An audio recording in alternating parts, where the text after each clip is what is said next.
I want to share just a few things this morning, and in the interest of Black history.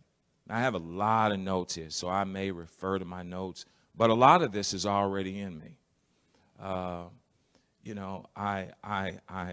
one of the scriptures will be from Matthew 6, where the scripture says to seek ye first the kingdom of God and his righteousness, and all these things shall be added onto you. Also, let me recognize my wife of 20. Did I say that? I forgot. I don't want to get caught up with that, not saying it. Uh, my wife of almost 28 years next month, I told her yesterday, I said, you've been married for 5. I've been married for 28. I'll let y'all figure the math out there. But it says to seek ye first the kingdom of God and his righteousness, and all these things shall be added on you. There's another scripture over in Genesis. It's about Genesis, I think, 1:26 somewhere, where God gives, Elohim gives man, he creates mankind in his own image. And then I will be referring to some other scriptures later on. But I want to start with those two because as you talk about and as we discuss Black history, I think it would be an injustice for me to start Black history with slavery, because history cannot start there. In fact, when you look at the word history, there are a couple of words that I see in there. One is his, the other one is story. And so I think that before we talk about history, we have to wonder, and you have to at least ask yourself, whose story are you going to believe? Now, if we look at history and we look at the father, who we call the father of history, first off, you can't be a father of something that already exists. I think we need to clarify that this morning. So when you look at the word history, when the dictionary says that history is an account of past events that had past events that were. I'll refer to my notes here. But let me tell you what my definition of history is. It's chronological events that are dealing with people. Chronological events or past events that deal with people. So I think as you deal with Black history, the amazing thing about Black history is that when you talk about Black history, one of the things that you find is that that it's something about the word black. Now we can talk about Chinese history, we can talk about Italian history, we can talk about Japanese history, but it's something about when you talk about Black history, it seems to make people uncomfortable.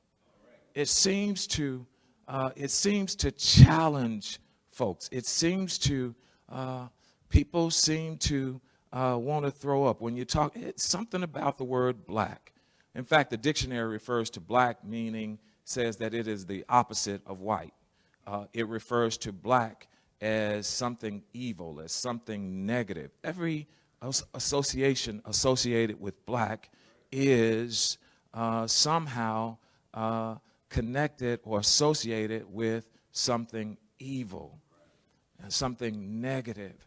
So then when you say black history, then that creates a problem. And in fact, I think about several words like black history, blackball, black male, black hole.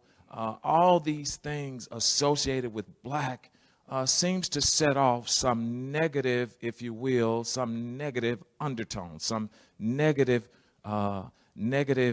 energy, if you will. I find that strange because when I think about who we are as a people, I can't seem to identify with that. The reason why I can't identify with it is because I believe I know who I am. when I begin to study history and not his story, then I can see myself in the Bible. The Bible says that he created us in his own image. Now, that doesn't necessarily mean he made that he was black. What it does say is that he made mankind in his own image, meaning that we have his image, we have his spirit. And so I don't believe that it was ever designed for us to, one, get caught up in this whole race thing. That's something that was created somewhere around the 1400s, and then it became legal somewhere around in the 1500s, and then that's where you start to have slavery, and that's when they started coming in. And actually, and I don't like to refer to people as slaves either. I like to refer to them as prisoners of war, because that's exactly what they were. In fact, there was a ship by the name of Jesus that that ship was actually used to actually transport these prisoners of war. This makes it a little difficult this morning, because when you look at all of the norms and when you hear all of the norms, it makes it difficult and it's not palatable for me to be able to accept that. Because it was not registering with my spirit. I find it quite difficult that if you consider the nature of things, if you consider a cat, we know that a cat makes a sound, and that sound is meow. We know that a dog barks. We know that we know the sound of what a cow makes. And so when you consider the nature of things, then it's quite difficult to understand the nature of why people would actually give you a Bible, but yet tell you that made it law that you couldn't read. Now, you give me a Bible, but yet it's illegal for anyone to teach me how to read. Now, this Bible that you give me is something that you cherish, but yet you give it to me and you tell me that it's illegal for me to read. I just can't understand that. That baffles me. I'm befuddled by just the fact that does not make sense. That's what I would consider an oxymoron. So what am I to do with this Bible? Maybe I'm to cherish this Bible as something that you say is what that you cherish, but I'm not supposed to have any inkling as to what this Bible really means. So when you go back and you look at just when the fall of man, when you consider the fall of man, well, that the Lord gave Adam and Eve dominion over everything. So you gave everything. And there was what they call a serpent that came and actually convinced Eve to convince Adam to partake of this proverbial apple, which apple was kind of created in like China, I believe it was. But he gave, so Eve comes and she somehow convinces Adam to partake of this apple, which came from what they call the tree of knowledge. Now, two things I see there. I see one thing where they partake of this tree of knowledge, but yet the scripture says, my people perish for the lack of knowledge. So now either you can't have it both ways. Either knowledge is for us or it's not for us. And he says, my people, he used a pronoun there, my people perish for the lack of knowledge. The next thing I see there is it's interesting because God had given them dominion over everything. So here now they have dominion over everything, but then there is an evil one that came, and he says, well, now if they have dominion over everything, then that means that they will find out who they are.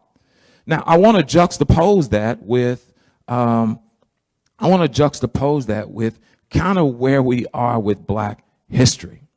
Now, here it is. The enemy comes.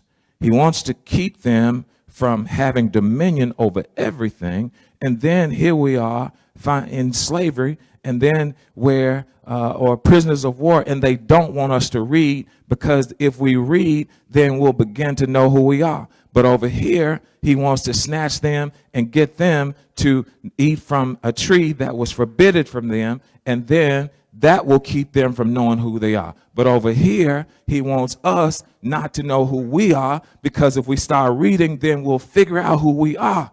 And then when we figure out who we are, then things become not palatable for us. When we figure out who we are, things become not acceptable for us. When we figure out who we are, we start to challenge all of the norms. All of the norms. And when you begin to start challenging all of the norms, then that becomes a problem, because then that's when you begin to start walking and taking over everything that you're supposed to take over. Now, I find it interesting that when we say that Barack Obama was the first president, well, actually, first black president, actually, he was not. He was not. If I'm not mistaken, it was either John or James Hanson that was the first black president. And so when you deal with history, you cannot start from, if you're going to tell history, you got to tell the whole story. Word story there. His story. But then we need to understand that it is history, and not just believe his story. Because what has happened is, when we begin to figure out who we are, when you think about, and I just want to make a couple of points here. When you think about it and you hear, well, Venus and Serena were the first black athletes, tennis athletes to do. Well, that wasn't true, because it was two other black sisters that were the first black professional tennis player. When you hear about the first of anything, well, the truth of the matter is if you start with that being the first, then now you'll begin to think, well, let me be the second. But the truth of the matter of it is, according to history, there were a lot of firsts a long time ago, before any records of his story became applicable. And so what we have to do is, as Dr. Larry said, we have to change our belief system. We are a nation and not a plantation. We're a nation. We're not a plantation. When we refer to the Bible and in Scripture, where he says that you are heirs over in Romans, heirs, around Romans 8:17, something like that. We are heirs and joint heirs with Christ. Says that we are chosen people. We are a royal priesthood. But then, wait a minute now. If I am going to, according to what I see, that doesn't apply to us. It doesn't, for years, I didn't see myself there. I didn't see myself. Why? Because really, there's something called iconoclasm. Iconoclasm is, the word icono has something to do with images and image. And so what happens is, iconoclasm means it is the breaker of images. And somewhere around in the 1400s, Michelangelo and Leonardo da Vinci were commissioned with breaking the religious images. And so what they began to do is to destroy all of the images they were commissioned. Any of the black images, what they were commissioned to do was to break those, was to actually paint over those. And so I don't know whether they got tired or not, but they left off some of the folks' hands, and you can see that their hands were still black. but most of their bodies and their faces were still white. Now, do I have a problem with white people? No, I do not, but I do have a problem with not telling the truth. Now, that's what I do have a problem with. And by the way, let me give you just a little bit of background on me. I am not the type to dance when there's no music. I'm not the type to scratch when I'm not itching. I'm not the type to jump when I don't feel like jumping. I'm not the type to laugh when it's not funny. And so I'm nobody's boy. That's not me. That's not who God called me to be. And so if you're going to be a trumpeter of what I call a trumpeter of the truth, then what you must be willing to do is to go alone. You must be willing to go alone. Because most people don't want to have to deal with the truth. Because truth makes people uncomfortable. Something about when you talk about black, it makes people uncomfortable. May I submit to you that it is not black. Let me submit to you that it is what people have a problem with is they have a problem with your favor. Black is not just black. Black is a frequency. They have a problem with your frequency. That's what they got a problem with. Because, see, when you begin to understand history, he said, if my people were called by my name, shall humble themselves and seek my face and turn from their wicked ways, then I will heal their land. He said, my people now. He said, my people. What people was that? Well, if you look at history, well, life and mankind began somewhere over in Kemet or Kemet. We refer to that now as Egypt, and actually the Romans gave them that name. And so Africa was Akabulan. And so those names were actually changed by the Romans. So he says that if my people were called by my name, will seek my face and humble themselves, then I will heal their land. Now, what people is that? What people are that? What people could that be? That could have been only the people that he gave life to there at that particular time, because that's where mankind actually started. Somewhere over around Kemet, somewhere over around, I don't know whether that was Nubia, but somewhere in that particular region. In fact, you had a people that were from West Africa called the Dogon people. The Dogon people. And so I think it's important that we start history somewhere around that time versus then starting history somewhere around your Jesse Jacksons and starting somewhere around, not that there's anything wrong. I certainly compliment Jesse Jackson for all of some of the things that he's done. And I compliment Malcolm X, and I compliment Martin Luther King, and I compliment Fannie Lou Hamer, and I compliment, Marcus Garvey. I compliment all of those people. But that's not where history started. Because if we look at things in a chronological order, then if we begin to see who we are here, then it has something to do with who we are today.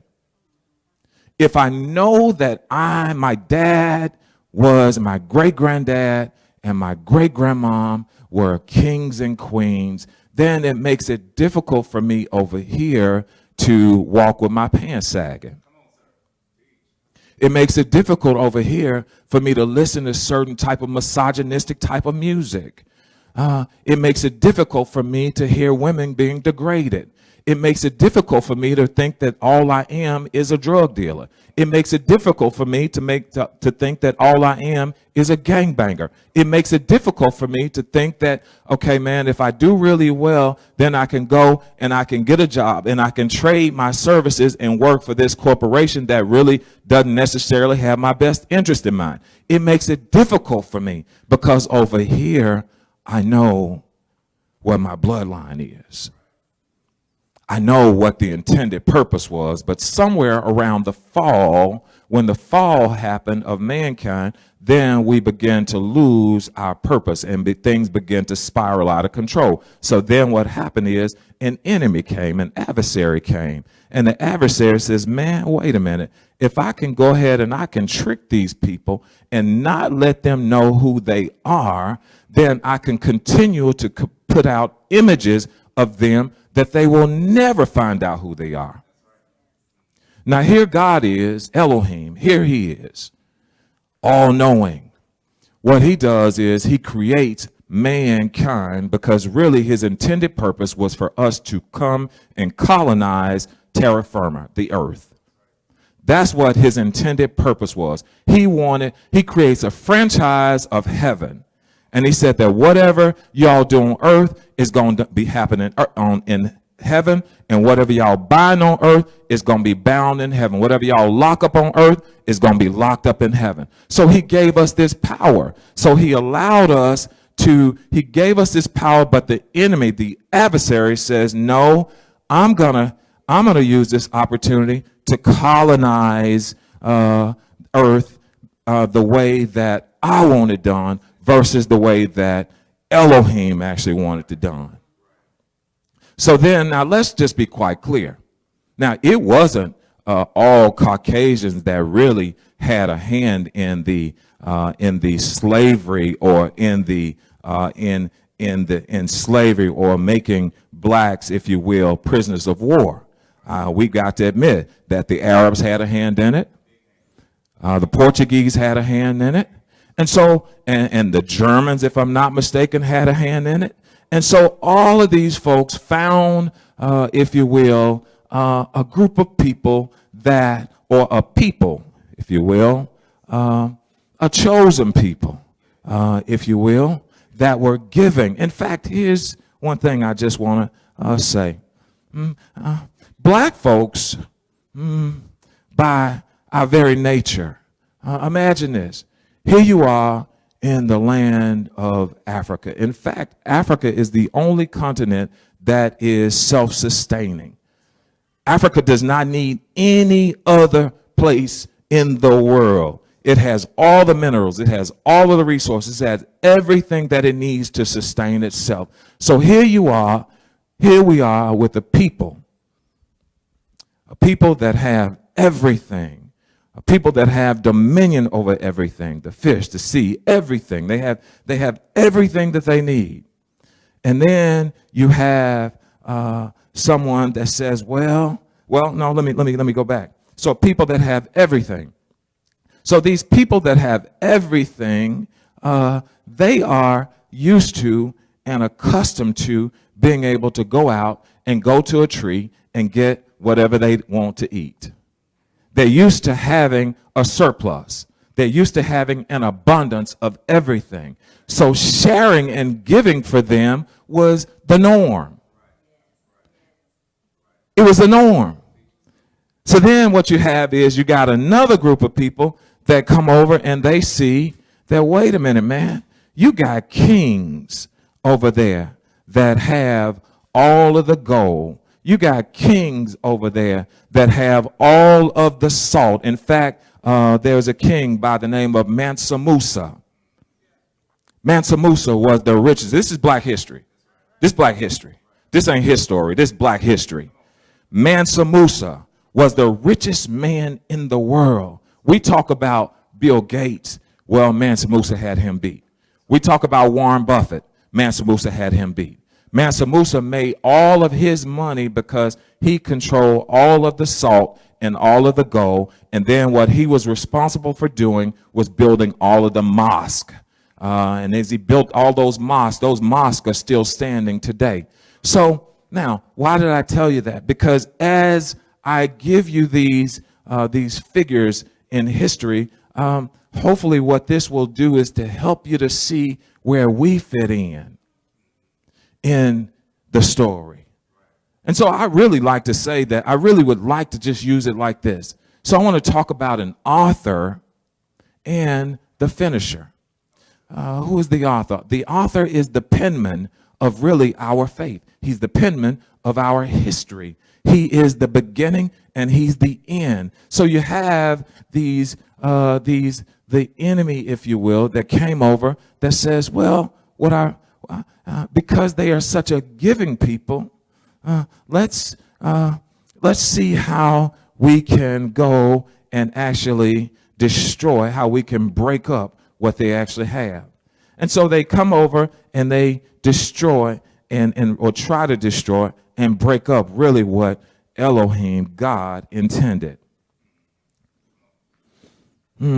So then if you were to again juxtapose the Europeans, well, the Europeans were actually taught by these folks here in Africa and in Egypt. And in fact, they came and they studied at the feet of them. We give Hippocrates credit for being the father of medicine, when yet he was not the father of medicine. Hippocrates came and learned at the feet of Imhotep. Well, who is Imhotep? Imhotep was one of the greatest physicians.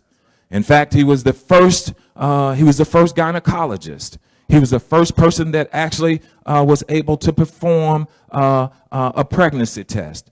He was a great architect. In fact, he's responsible for building the stairs there at the pyramid. And so he was a philosopher. He was all that and a bag of chips and dip. Imhotep. And so history cannot start from slavery. Because if you look at what it does is the images, and then Michelangelo, and I mentioned this earlier, they began to paint these images of what they perceived Jesus, of who they perceived Jesus was. And that's not factual. People say, and then what people want to say is they want to say, well, images doesn't matter. Well, if they don't matter, then why'd y'all repaint them? If images don't matter, then why did y'all go and break the noses of the Sphinx? If they don't matter. Well, there's a guy by the name of Johann Blumenbach. Johann Blumenbach was a German physician. He was also known as a physiatrist or something like that. He was also known. I can't remember. I can't remember the other things he was. But what happened is the slave owners or the prisoners of war owners in North Carolina and South Carolina were faced with I guess what I would call a challenge. They were faced with a Herculean task of trying to figure out how to stop these prisoners of war from burning down their places, how to stop these prisoners of war from coming in and not being good slaves. They had a challenge and they couldn't figure it out. So what they did is they went and they sought after Johann Blumenbach. Why did they seek after him? Well, they sought after him because he was an expert on the subject of how to control folks. And so what he taught them, he says, well, wait a minute now. You mean to tell me that you can't control these people? And so the prisoners of war owner says, no, we can't. And every time we try to enslave them, they come and they burn our places down, and they're killing us, and they're doing this. And so it presented a real problem for them, because you have to understand this was their economic system that we knew who we were, and it would be like taking me from Memphis right now and then putting me in a whole nother area and taking everything that is familiar from me. The only problem is, I know who I am. And so these people knew who they were. And so Johann Blumenbach says, wait a minute, your biggest problem is the fact that they know who they are. So what he did is he says, listen, let me tell you two things you got to stop doing. One is the minute you stop bringing them, there were people called the Songhai people. Okay, they were kings, they were queens, they owned clothing stores, they had their own medical schools, they had their own law schools, they had their own kind of like what we refer to as the Black Wall Street of Tulsa. In fact, I'll tell you this, even Black Wall Street, what happened is Charlie Wilson sang a song after that. You dropped the bomb on me. That was over in Tulsa, where black folks actually were there in Tulsa, kind of like the Songhai people. Songhai people had all of this. So wait a minute. You mean to tell me that the Black Wall Street was not the first group of progressive black folks? Wait a minute. No, they were not. The Songhai people were amongst the first. You mean the Donghai? They're not the Donghai. The Dogon people, or there was Songhai Empire. The Dogon people who were known astronomers that didn't have all the technology, and some kind of way they could tell you how many rings were around Saturn, and had the ability, and they attracted the French to come over there and actually actually teach them and show them what they did, and they had everything on paper and it was recorded. So Johann Blumenbach says that the first thing that you have to do when they come over on a ship called Jesus is you have to learn to take their babies away from them. You got to take their babies away from them. You got to take the baby, snatch the baby out the mama's hand. So if you want to deal with history, let's deal with real history. And the reason why people don't want to deal with real history is because it's ugly. And it's mean. And it's dirty. Because what we want to deal with his story, which what we do is we can clean that up. And some have even said, even like Clarence, not Clarence, I guess the Secretary of not Secretary of HUD. I can't think of his name right now. I ran for president. It'll come to me. He was a doctor. He was a doctor, brain guy. I can't remember his name. Ben Carson. Ben Carson. Ben Carson even seems to suggest that they helped black folks by allowing us to have a more equitable living arrangements, that slavery helped black folks. Now, I don't know, man, don't get me started. I ain't always been like this right here. So I got a few names that I could call him, you know. So it's that type of mindset, it's that type of mentality that type of belief system that becomes almost an enabler to perpetuate some of the false narratives that we are unfortunately defined by. And so Johann Blumenbach says that what you got to do is, he asked them a question. Now, do these people know who they were from the Songhai Empire? And then the slave owner said, yeah, they know. He asked the question, he says, well, you mean to tell me all them like living together and all them, you got all them together and they raising their babies and so they gonna get a chance to tell the babies about who they were and where they came from? And so what he said is, man, you're gonna have to stop that immediately. You got to snatch them babies out their hands. You got to snatch the babies, send them off someplace else, and then you got to send the daddies this place, and then you got to send the mamas over here. That way, it won't be any communication. That way, they'll never be able to tell the story about who they are. So Eve and Adam, here they are. The serpent comes, and I'm trying to draw a parallel here. So Eve, and the serpent comes, and he convinces them to bite of the apple, the tree of knowledge. They bite from the tree of knowledge, and then here you find that is the beginning of the downfall, the spiraling of mankind. Why? Because there's some about a people that know who they are. There's something about a people that know who they are. I remember being a kid. My dad worked for the federal government, and he was one of the first in Tennessee, first black federal probation officers in the state of Tennessee.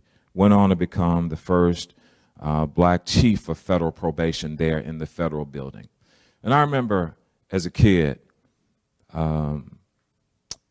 us living in Whitehaven. We moved to Whitehaven. We moved to an area called Bluebird Estates. Some people call it Twinkletown. So we moved over there. And so, it was amongst we were kind of like the Huxtables, if you will, growing up.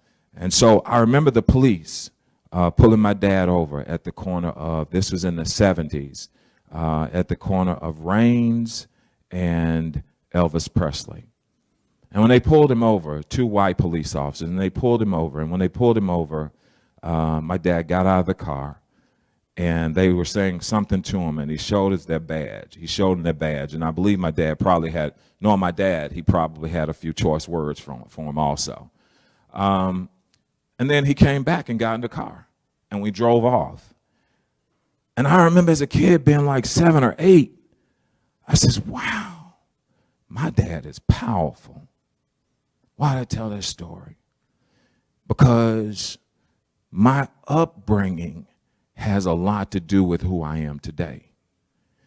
This is why his story is not acceptable to me.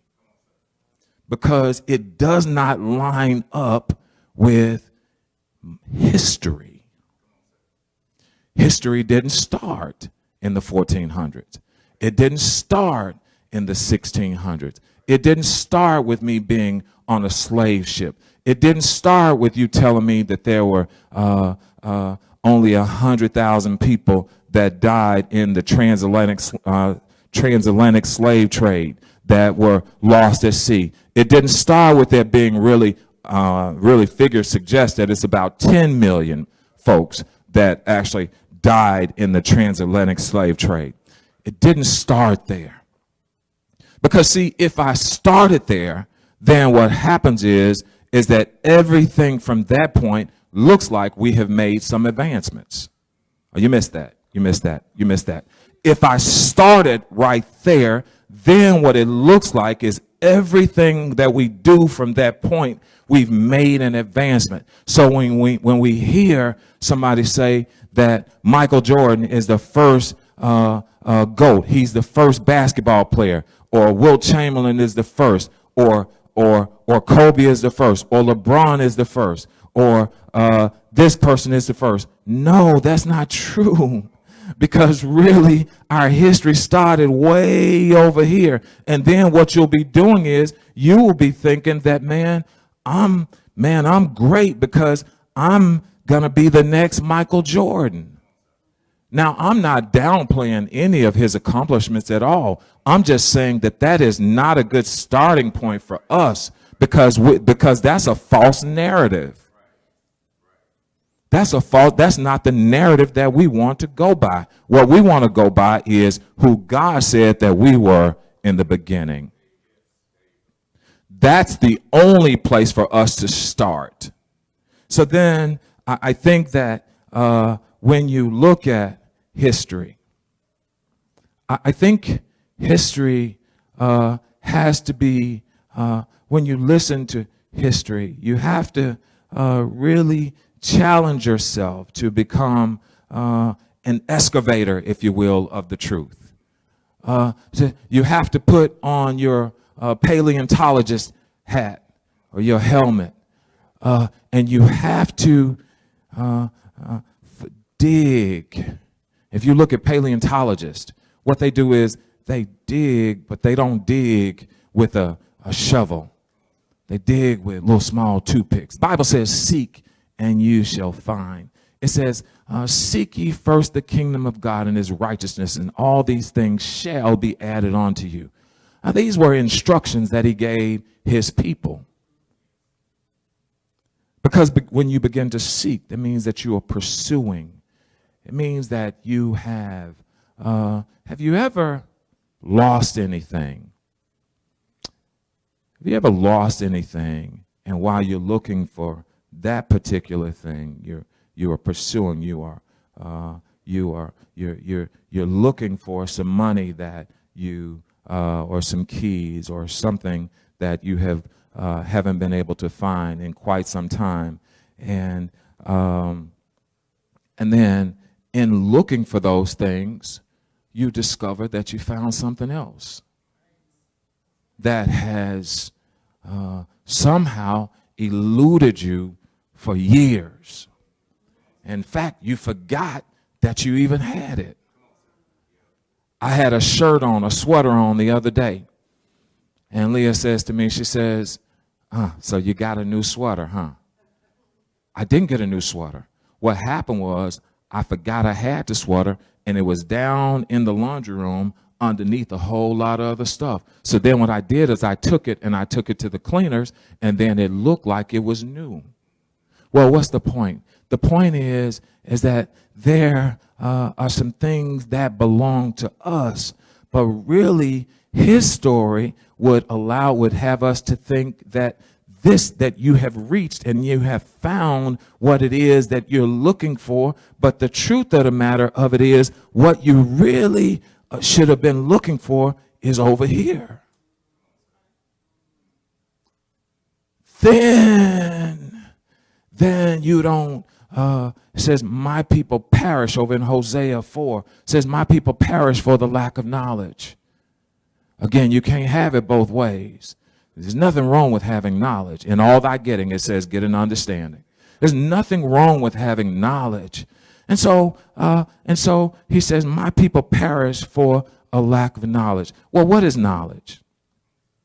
Knowledge allows you to operate, if you will, in the world of understanding. Knowledge illuminates. Knowledge is light.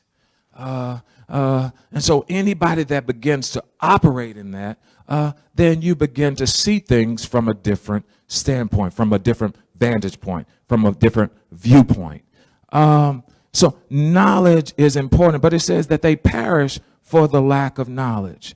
Well, let me just throw this out there. Knowledge will also cause you to have vision. Knowledge will also cause you to have purpose. Knowledge will also cause you to be disciplined. And so it is the people that don't have any vision, the people that don't have any discipline, then those are the people that are going to perish. Because those two ride in the car together. Knowledge, understanding, all those things ride together. And it is those people that don't have any knowledge, those people that don't have any understanding, those are the people that will perish.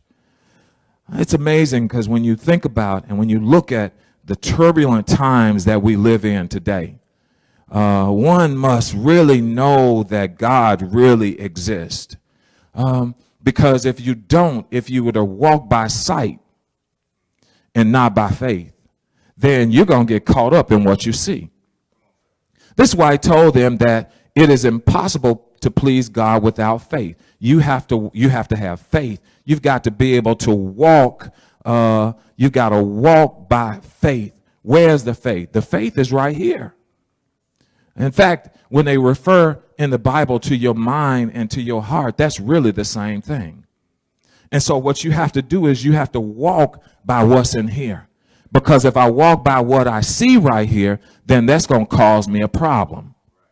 If Jesus, you mentioned earlier, if Yeshua decide to look around when he was walking there on the water, then it was, in fact, scholars suggest that with everything that was going around him, he began to look at everything that was going around and realize the fact that I'm walking on water. He said that's when, things begin to change for him. But I'm suggesting that what we have to do is we have to have a vision. Well, where does that vision come? The vision comes because when I was younger, my grandmother and my grandparents really allowed me to know who I was.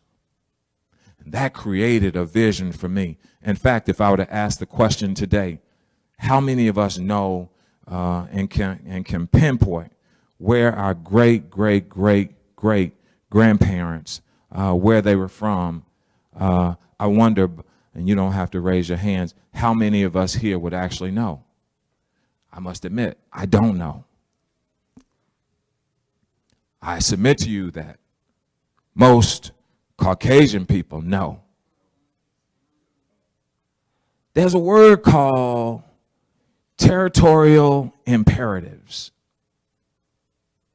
Territorial imperatives are important because that is where, and I'll tell you what I mean by that. Matter of fact, let me tell you what I mean by that. What I mean by that is when we as black people, what we do is we say, like, if you ask me where I'm from, I could tell you I'm from South Memphis, I'm from North Memphis, and I am from Whitehaven. Because my grandmother lived in South Memphis, my other grandmother grandparents lived in North Memphis, and then we moved from Gaslight Square, which is in South Memphis, out to Twinkletown. So that is probably, and then I know that my parents' folks are from Detroit, and then my other parents are from Mississippi. That's as far as I can go back. But territorial imperatives are important. The reason they are important is because what it does is it will help you to define who you are. It will also help you in helping you to define who you are, it tells you where your folks have been. It also allows you to build some self-esteem and self-confidence based on where you are. I wonder how many people would know about the Dogon people. I wonder if we would still want to wear our pants sagging. I wonder if people knew about the Songhai people, that they would still want to say, would be so easily quick to shoot another brother. I wonder if people knew about the dynasties of Africa and about how black folks actually ruled Europe, the Moors, for years, for centuries. I wonder if it would be so easily then to call a woman by the name of a dog. I wonder if the music industry would really be as profitable if they would allow folks to come on and to tell history like this in their songs. Well, there were some groups that did it, but you see, they faded out. I think it's interesting that here we have Martin Luther King, Malcolm X, Marcus Garvey, all these guys that really died for being trumpeters of the truth, but yet you got brothers like, and I'm not knocking anybody, but you got brothers like Jay-Z and other brothers like that can go out, and here they are, they're promoting promise. Here these, and they got killed. Here these guys are promoting poison. They don't get killed. They live. In fact, they get promoted. Well, why do they get promoted? They get promoted because what they're doing is they're continuing to perpetuate some of the same poison that is killing our people. That's why our people are perishing, because really we don't know who we are. We don't know where we fit in the equation. I don't know how much time I got. Is that 2:20 there, Pastor? Is that what that means? Because is that what that means? I just want to make sure I'm good. Okay, all right. So with that, as I get ready to close, I would be remiss today if I did not mention someone that I would call a trumpeter for the truth. I'd be remiss if I did I mention another black CEO. I'd be remiss if I did not mention one that I would call my big brother. I'd be remiss if I did not mention a soldier for the truth that had many disciples that actually helped to spread the gospel. Bible says that the common people heard him gladly. Why did they hear him gladly? Well, they heard him gladly because really he came up. He was kind of a iconoclast himself. He came and he was breaking up all of the images that these religious images that folks had actually put in place. I'd be remiss if I didn't mention Yeshua this morning. Because really, once we know who we are in him, then says that, man, I could do all things. All things. Watch this. This is what the Dogon people knew. They were on a frequency. They were on a frequency. This is what the Songhai people knew. This is what the folks knew, that, man, wait a minute. I can do all things. There's nothing that can separate me from him. But the adversary didn't and doesn't want us to know who we are. Because if we do, then what it does is it destroys and debunks all of the systems that they have in place. And so what we're fighting against right now, we're not fighting against flesh and blood. We're fighting against the mediums, the airways. We're fighting against, I don't know whether I learned that from you or not. We're fighting against the airways because they have control over the airways. They have control over the TV. They have control over all of the different things that we are exposed to, that we see. And so they define who we are. They define who we are by what they put on TV and what goes in here and what goes in here. And so what we have to understand is that who we are in him. There's no way that you could change my name. My name is Tony Curry. Now, whatever you change my name to, I know that I'm Robert and Dolores Curry's son. You could change my name, but you can't change what's in here. And so what happens is that if we begin to know who we are in him, everything begins to change because he gave us some keys to his kingdom. He left us with a few keys to his kingdom. Now, what do keys do? They unlock. Keys give you access. I told a story the other day about my son who his last two jobs have actually been for me because I was in a couple of places and I saw some people that I knew and I said, hey, man, you know anybody hiring? You know anybody? Because, see, I'm going to help him to be, he kind of want to sit around a little bit, so I'm going to help him. You understand what I'm saying? So some kids you just got to kind of push on out there. He the one you got to push on out there. So I saw a couple of people. And one person I says, well, man, y'all doing hiring? He said, yeah, Tony. He said, man, call, text me later. Man, I'll tell my wife they're doing some hiring over at the spot. He calls her. As he calls her, she says, look, just come on in. They hired him on the spot, if I'm not mistaken, did it? Okay. So then I see, he says, well, Dad, that job's not really paying enough, but really, out of respect for you, I'm just going to stay there until I find something else. So then no, brother, you're going to stay there regardless. So then what ends up happening is he ends up, I end up seeing another person. And I asked him, I said, guy I grew up with, I said, hey, man, I know you're a manager out there. Hey, man, y'all doing any hiring out there? He says, Tony, man, yeah, we always hiring. And so it was in a particular place. And so I says, well, man, listen, my son needs a job.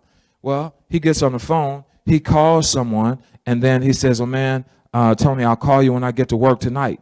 And then I'll let you know about the job. And so then by that time, that about an hour after I saw him, he was at work. He calls me back and he says, well, Tony, man, look, the manager is going to call your son, tell him to go and put the application in. When he puts the application in, then make sure we know his name. He said, what's his name? I said, Julius. He says, okay. So the next morning, Julius put the application in that night. The next morning, they called him.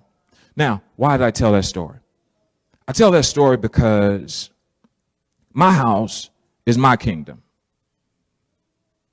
And because it's my kingdom, my kids have access to everything in that house, including my relationships.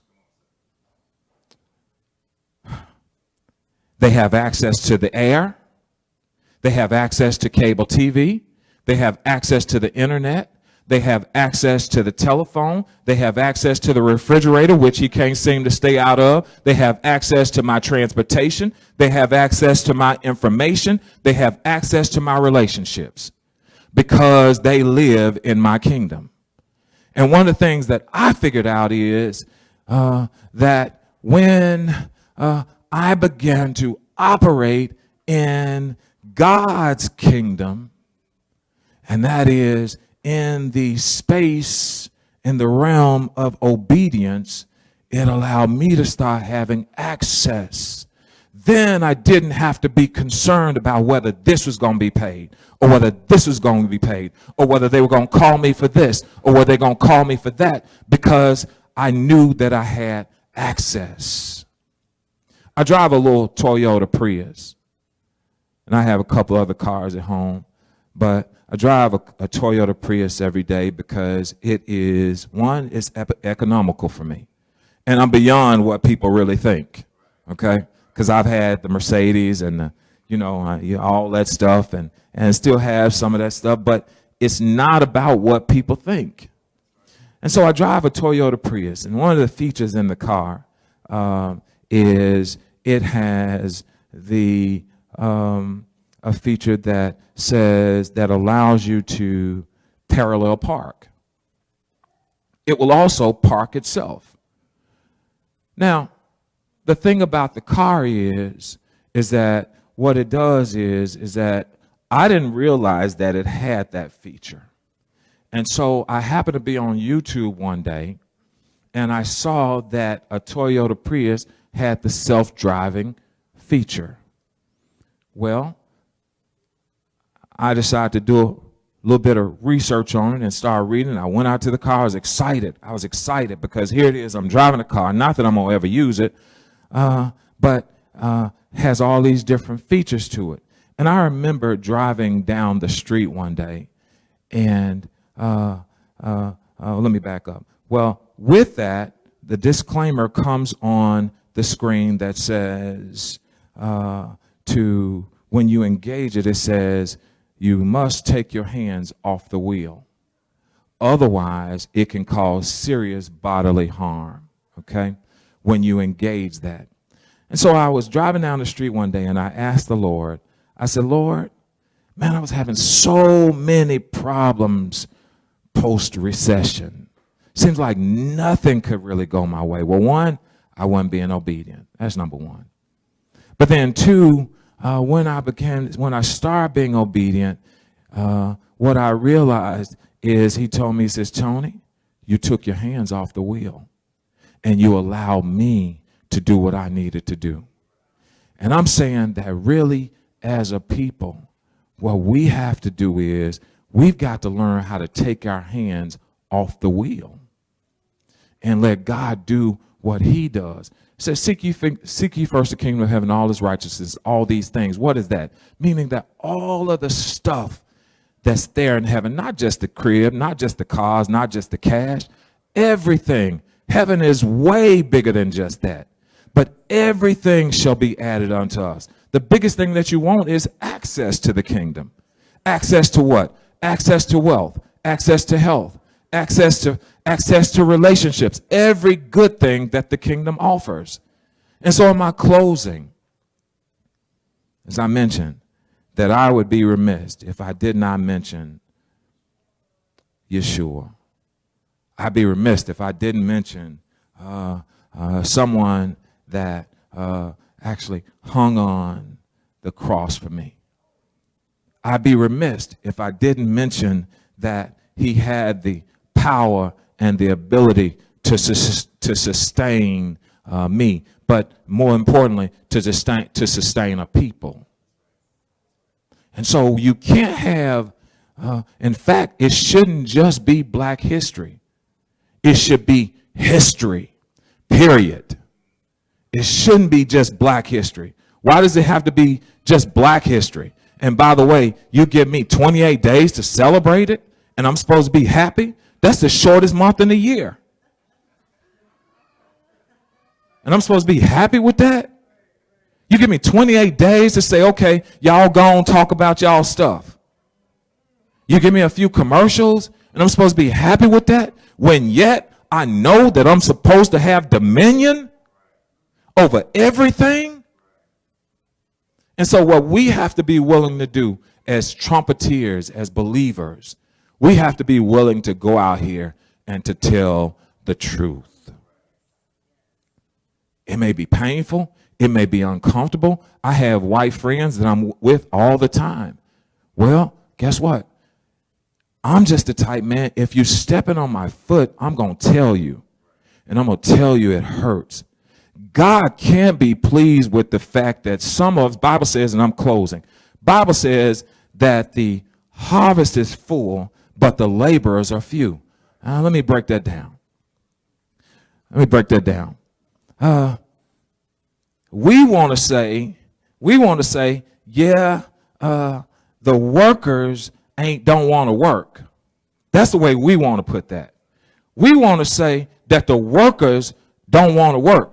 I submit to you that really what the truth is that many folks want the title, but they don't want the tile. Okay? And so we want to say that the workers, the laborers, if you will, the harvest is full, but the laborers are few. I submit to you that the laborers are the ones that really go out there and tell the truth.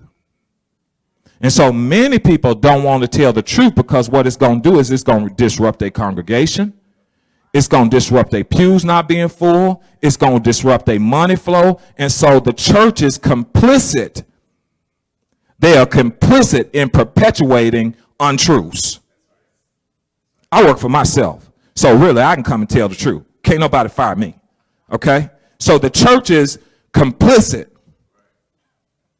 They're complicit in perpetuating untruths.